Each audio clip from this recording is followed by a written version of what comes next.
Chainsaw man नाम से एक एनिमे आया था, याद है तुमको? देखा है तो तुमको आइडिया है कि उसका मेन कैरेक्टर कितना ज्यादा अनहिंज था, ऐसे ऐसे कांड करता था। सीजन 1 में बस इतनी सी झलक ही देखी है, आगे चल के भाई साहब के जब काले करतूते देखोगे। सीजन 2 कब आएगा पता नहीं, इसलिए मैंने मांगा रीड करना चालू कर लिया। सच बोलूं तो पिछले कुछ महीनों में पॉज भी लिया था। जिस तरीके से weekly jujutsu Kaisen, blue lock और वन पीस रीड करता हूँ, चेनसॉ मैन को लेके एक फीलिंग है कि चलो अब थोड़ा रुक जाते हैं। फिर मैंने कल इंटरनेट पे हलचल देखी, लोग पता नहीं क्या क्या बात कर रहे थे, job of a hand, something like that. I was like अब तो टाइम आ चुका है कैच करने का। तो इसलिए चेनसॉ मैन के 15 chapters back to back read किए और इतना ज्यादा उत्तेजित हो गया कि ये वीडियो बना रहा हूँ। लेकिन उससे पहले तुम ये जान लो कि मैंने पॉज लिया था तो क्यों लिया था। एक एक चैप्टर रीड करना, वो भी हफ्ते में कभी आता है कभी नहीं आता है, इर्रेगुलर शेड्यूल। अपने आप को एक और मेंटल स्ट्रेस नहीं देना कि अब आगे क्या होगा, अगले हफ्ते आएगा नहीं आएगा। वहीं पर जब मैंने इसको कल एक साथ रीड किया तो वो एक्सपीरियंस, वाह। कहानी का फ्लो काफी अच्छे से समझ आ जाता है और एक साथ आधे एक घंटे का मनोरंजन, वाह। नंबर 161 में जब वो थिक थाइज वाली लड़की आई, I was like cut me down mommy, मैं मरने के लिए तैयार हूँ। नाम क्या है भूल चुका हूँ। और यू नो हर एक चैप्टर के साथ चीजें अब्सर्ड होते जा रही हैं, from crazy to crazier to craziest, but then the ultimate chapter finally arrived and it is so funny. Oh my god. उसको रीड करने से पहले मैं हंस रहा था, उसको रीड करते वक्त मेरी हंसी निकल रही थी और उसको रीड करने के बाद ऐसे कोई मजाक में कॉमेडी कर दी इसलिए नहीं हंस रहा हूँ, बल्कि जो चीज हो रहा है वो बिलीव नहीं हो रहा मेरी आंखों को। इतना ज्यादा शॉक लग चुका है कि मेरा दिमाग पागल हो गया। मुझे पता है तुम टाइप कर रहे हो ना कि भाई तू जो बात कर रहा है, तूने जो देखा वो पहली बार नहीं हुआ एवेंगेलियन, लेकिन इसके रचयिता करता धरता तात्सुकी फुजीमोटो का दिमाग। और काम ऐसा है ना कि जो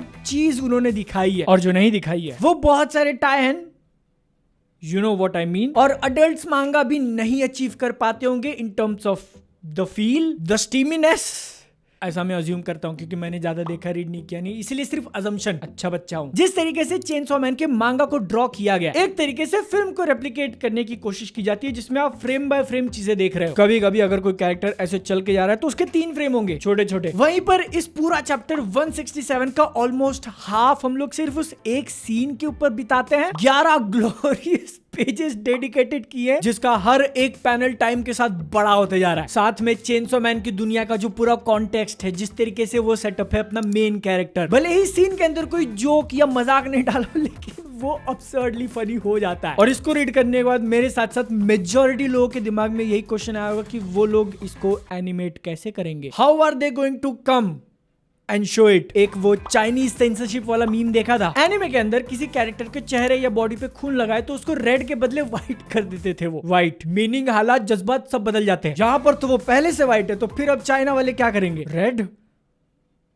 लेकिन अगर तुम सिर्फ एनिमे वाले उसके 10-12 एपिसोड जितने भी आए थे उतने ही देखें तो डोंट वरी, जिस कांड की हम लोग बात कर रहे हैं वो भी बहुत आगे, प्रोबेबली इसके 5th या 6th सीजन में देखने मिलेगा, अगर 12-12 एपिसोड ही बनाते रहे तो। और होपफुली जब देखने मिलेगा तो इंटरनेट की पब्लिक उसके लिए रेडी हो, क्योंकि ऐसी चीजें दिखाना ही अपने आप में कोई अचीवमेंट नहीं होता। दूसरी तरफ इस चूतिए को देख लो, 4 सीजन बाद भी हाथ नहीं पकड़ पाया, लेकिन वो 16 या 18+ सीन चेनसॉ मैन की सेटअप में काम करता है, इसीलिए ऐसा रिस्पॉन्स निकल रहा है। क्योंकि अगर हम लोग सोचने जाएंगे तो उसके पिछले ही चैप्टर में डेंजी भैया अपना main character, the guy who is supposed to be the hero, उसके सामने 2 बहुत बड़े मेजर इवेंट्स पड़े हैं, जो चेनसॉ मैन की अब तक चल रही हुई स्टोरी का एकदम कोर पार्ट है और फ्यूचर बहुत इंपॉर्टेंट तरीके से डिसाइड करेगा। And he has to choose कि क्या हो पहले। ब्रदर इज लाइक ये दोनों इंपॉर्टेंट तो है, लेकिन मेरे को सबसे पहले अपना काम करते हैं, पहले ब्रॉथल चलते हैं। जेन्युइनली ये सारी चीज बहुत गलत जा सकती थी, लोग इसको वल्गर बुलाते या फिर चीप